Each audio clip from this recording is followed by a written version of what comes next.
આકાશવાણી સમાચાર ચૈતાલી જોશી વાંચે છે। સૌપ્રથમ મુખ્ય સમાચાર।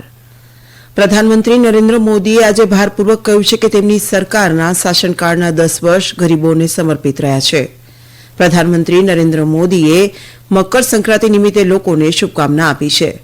આજે સેના દિવસ નિમિત્તે રાષ્ટ્રપતિ, ઉપરાષ્ટ્રપતિ અને પ્રધાનમંત્રીએ ભારતીય સેનાના જવાનોને શુભેચ્છા પાઠવી છે।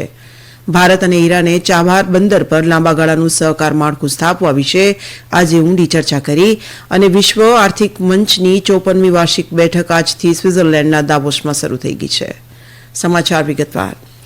પ્રધાનમંત્રી નરેન્દ્ર મોદીએ આજે ભારપૂર્વક કહ્યું છે કે તેમની સરકારના શાસનકાળના 10 વર્ષ ગરીબોને સમર્પિત રહ્યા છે। તેમણે કહ્યું કે જો સરકારી યોજનાઓનો લાભ દરેક જણને મળે તો દેશ વિકાસ સાધી શકે। નરેન્દ્ર મોદીએ આજે પીએમ જનમન અંતર્ગત પ્રધાનમંત્રી ગ્રામીણ આવાસ યોજનાના 1 લાખ લાભાર્થીઓનો પહેલો હપ્તો જારી કરતી વેળાએ આ મુજબ કહ્યું। તેમણે કહ્યું કે આજે દેશમાં એવી સરકાર છે કે જે પહેલા ગરીબો વિશે વિચારે છે અને અત્યાર સુધીમાં જે લોકની ઉપેક્ષા કરવામાં આવી હતી તેમને સરકાર લાભ પહોંચાડી રહી છે। તેમણે કહ્યું કે પ્રધાનમંત્રી જનમન મા અભિયાનનો હેતુ દેશના સૌથી પછાત આદિવાસી ભાઈ બહેનોને સરકારી યોજનાનો લાભ સુનિશ્ચિતપણે પહોંચાડવાનો છે। તેમણે ખાતરી આપી કે દેશના પછાત વર્ગના દરેકે દરેક વ્યક્તિ સુધી સરકારી યોજનાનો લાભ આપવામાં આવશે।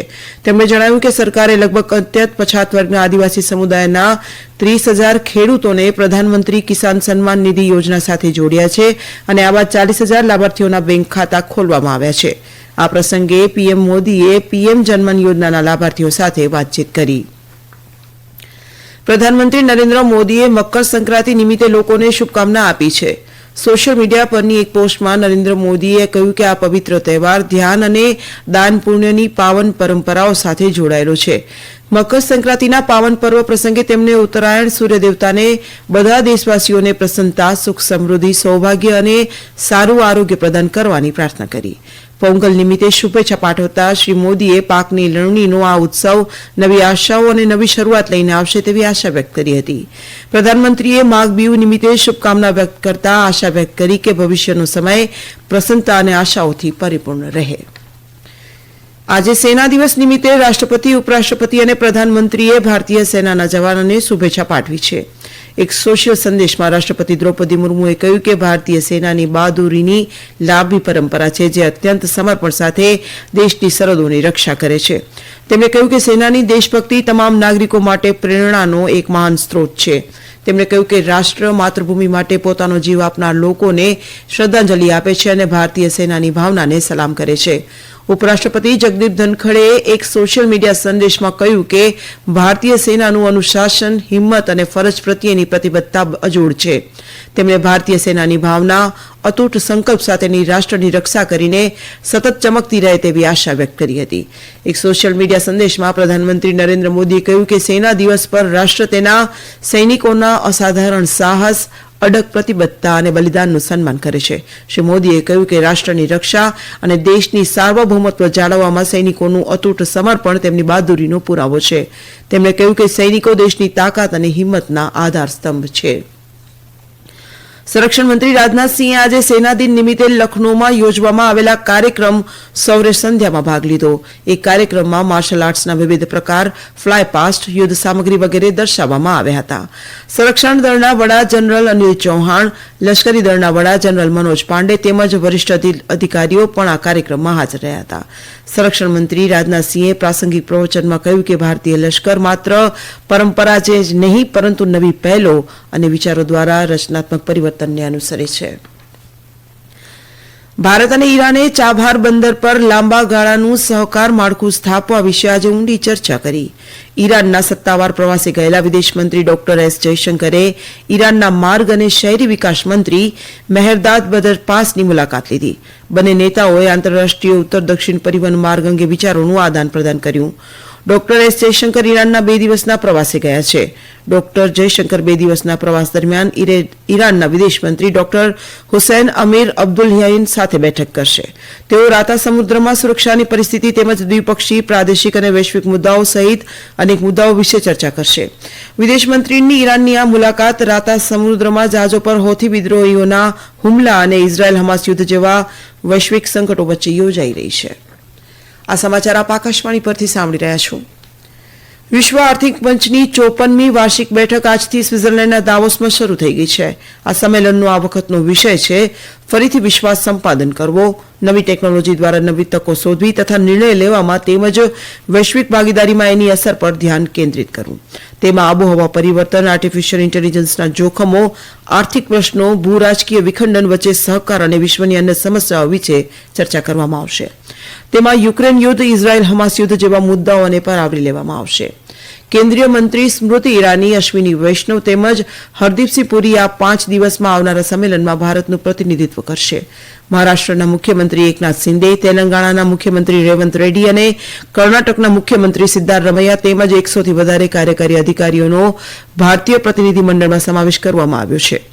ભારતીય રિઝર્વ બેંકના ગવર્નર શશિકાંત દાસ તેમજ ઉત્તર પ્રદેશ, તેલંગાણા, તમિલનાડુના મંત્રીઓ પણ આ બેઠકમાં ભાગ લેશે. બહુજન સમાજ પક્ષના પ્રમુખ માયાવતીએ કહ્યું છે કે તેમનો પક્ષ લોકસભાની આગામી ચૂંટણી એકલા હાથે લડશે.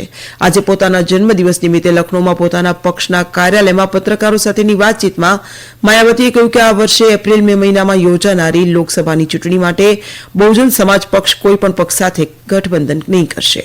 તેમણે ઉમેર્યું કે ચૂંટણી પછી તેમનો પક્ષ પરિસ્થિતિની સમીક્ષા કર્યા પછી અન્ય કોઈપણ પક્ષ સાથે જોડાવા અંગેનો નિર્ણય લેશે.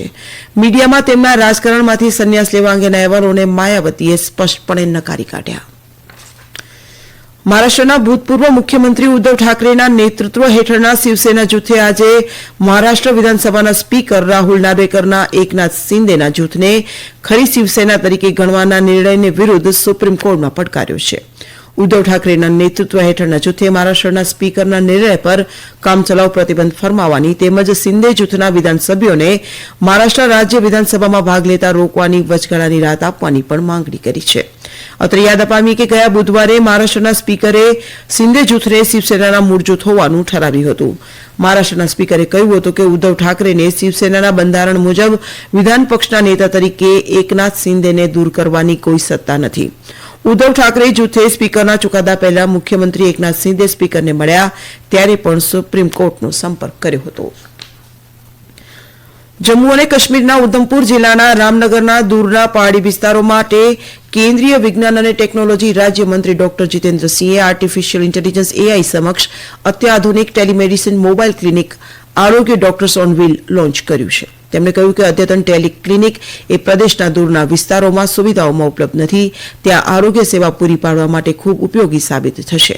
ડોક્ટર જીતેન્દ્રસિંહે કહ્યું કે આરોગ્ય એ એક એવી આધુનિક પદ્ધતિ પર કામ કરે છે જેમાં દર્દી તેના રોગ કે સમસ્યાને તેની માતૃભાષામાં વર્ણવી શકે અને AI ડોક્ટર તે ભાષાને સમજે છે અને તે જ ભાષામાં દર્દીને જવાબ આપે છે.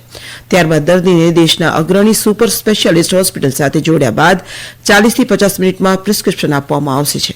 ઉલ્લેખનીય છે કે આ સારવાર વિનામૂલ્યે કરવામાં આવી રહી છે. મંત્રીશ્રીએ સ્થાનિક લોકોને આ સુવિધાનો લાભ લેવા અનુરોધ કર્યો હતો. પ્રધાનમંત્રી નરેન્દ્ર મોદીએ મશહૂર શાયર મુનવ્વર રાણાના અવસાન બદલ શોક વ્યક્ત કર્યો છે. સોશિયલ મીડિયા પરની પોસ્ટમાં નરેન્દ્ર મોદીએ કહ્યું કે મુનવ્વર રાણા એ ઉર્દુ સાહિત્ય અને કવિતાઓમાં નોંધપાત્ર ફાળો આપ્યો. પ્રધાનમંત્રીએ તેમના પરિવાર અને પ્રશંસકો પ્રત્યે દુઃખ અને શોકની લાગણી વ્યક્ત કરી. નાગરિક ઉડ્ડયન મંત્રી જ્યોતિરાદિત્ય સિંધિયાએ ધુમ્મસ છવાય તેવી પરિસ્થિતિમાં વિમાનોના સુગમ સંચાલન માટે દિલ્હી વિમાનઘરથી કેટ 3 પ્રણાલી સુધી સુસજ્જ ચોથા રનવે શરૂ કરવામાં ઝડપ કરવાનું કહ્યું છે. કેટ 3 થી સુસજ્જ આ રનવે હાલના રનવે ઉપરાંત વધારાનું માર્ગ છે. સોશિયલ મીડિયા પોસ્ટમાં જ્યોતિરાદિત્ય સિંધિયાએ કહ્યું કે દિલ્હીમાં અભૂતપૂર્વ ધુમ્મસને કારણે વિમાનોના સંચાલનમાં ઊભી થતી સમસ્યાને ધ્યાનમાં લઈને નાગરિક ઉડ્ડયન નિદેશાલય ધારાધોરણયુક્ત સંચાલન પ્રક્રિયા જારી કરશે. પ્રધાનમંત્રી નરેન્દ્ર મોદી આજે રશિયાના રાષ્ટ્રપતિ વ્લાદિમીર પુતિન સાથે ફોન પર વાત કરી. તેમણે તે વાતચીતને સરસ હોવાનું સોશિયલ મીડિયા પર જણાવ્યું. નરેન્દ્ર મોદીએ કહ્યું છે કે તેમની વાતચીતમાં વિવિધ પ્રાદેશિક અને વૈશ્વિક મુદ્દા તેમજ બ્રિકલમાં રશિયાના પ્રમુખપદ વિશે ચર્ચા કરવામાં આવી હતી. અંતમાં મુખ્ય સમાચાર ફરી એકવાર. પ્રધાનમંત્રી નરેન્દ્ર મોદી આજે ભારપૂર્વક કહ્યું છે કે તેમની સરકારના શાસનકાળના 10 વર્ષ ગરીબોને સમર્પિત રહ્યા છે. પ્રધાનમંત્રી નરેન્દ્ર મોદીએ મકર સંક્રાંતિ નિમિત્તે લોકોને શુભકામના આપી છે. આજે સેના દિવસ નિમિત્તે રાષ્ટ્રપતિ, ઉપરાષ્ટ્રપતિ અને પ્રધાનમંત્રીએ ભારતીય સેનાના જવાનોને શુભેચ્છા પાઠવી છે અને વિશ્વ આર્થિક મંચની 54મી વાર્ષિક બેઠક આજથી સ્વિટ્ઝરલેન્ડના દાવોસમાં શરૂ થઈ ગઈ છે. આકાશવાણી પરથી સમાચાર પૂરા થયા.